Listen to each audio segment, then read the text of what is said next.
Fairfax, Australia announced job cuts today, 125 editorial positions as part of a $30 million restructure plan in Australia. Sydney Morning Herald staff have gone on strike. There's no doubt more job cuts will happen in New Zealand at some stage, but Andrew Boyle says the merger would have meant there were more in back office, fewer in newsrooms. Now, in that interview, Andrew Boyle said Fairfax will look to local for its market survival. In smaller communities, what you can't get from global websites is news about where you live. In Marlborough, the Express is now 3 days a week, but hopefully able to survive in that form. In Nelson, the Mail is 151 years old and an example of a community newspaper utterly determined to survive. Now, we wanted to look at local, and we chose the Nelson Mail. It has a daily circulation of 10,000, readership of about 28,000, and a much greater online audience, as well as feeding stories into stuff.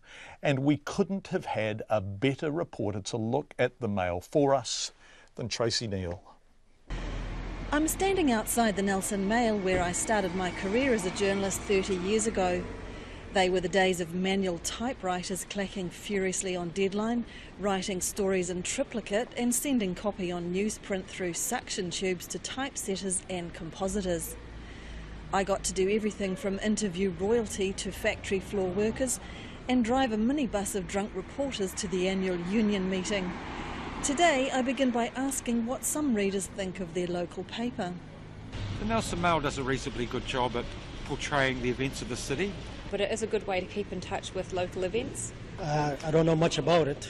I read it actually on Facebook, so it's really interesting to keep up with what's going on.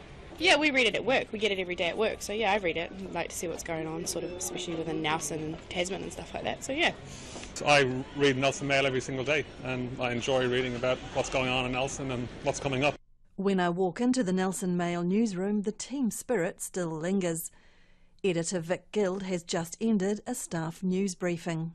Our lead story today is about a dangerous dog that's been ordered to be put down, and the woman is going to take it to the Supreme Court. She's fighting it because she doesn't believe that her dog is that dangerous. It's the type of story that binds and divides a community. Ms. Guild has been at the Mail since 2003 when she began as a sub-editor. She now heads 22 staff in offices in Nelson and in Golden Bay. She says a local paper serves as the village square and a soapbox as a platform for the public's voice.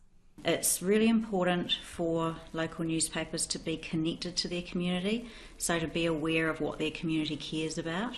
And you can get that feedback through letters to the editor in the old days, and now of course we can get that feedback through Facebook and digital pages as well. Then there are the times the Mail has been at the forefront of national news. Former editor Bill Moore recalls the Cave Creek tragedy on the West Coast in April 1995. A viewing platform collapsed, killing 14 people. The entire newsroom was stunned by what was unfolding on the West Coast, and there were people literally in tears in the newsroom when they were learning about what was going on. And you know, those are the sorts of days where everybody pulls together across the whole building, if you like, all departments, to try and get that news out to the readers. Mr. Moore says people work in the news industry for the greater good.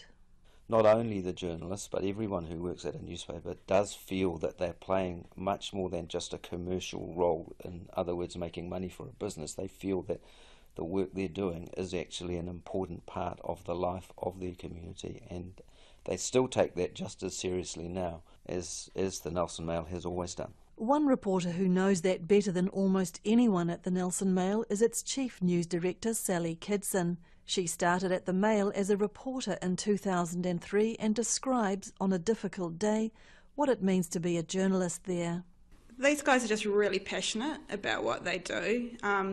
They work really hard to tell the stories, and they work really hard to tell them in a way that people want to hear them. Sometimes I find it uncomfortable because I've got to ask questions that they know the person's not going to want to hear, but they're the voice of the community, really, and they've got that on their shoulders when they go out and talk to people. Sally Kidson says the community needs to think hard about the consequences of not having a strong local paper. We just serve such an important role in our community by advocating for people, by being there in emergencies, and if we're not there, it's just quite a scary thought, actually. Ms Gill says the transition now is the biggest in the Mail's 150-year history, but she's confident the masthead will stay alive. In Nelson for Checkpoint, Tracy Neal.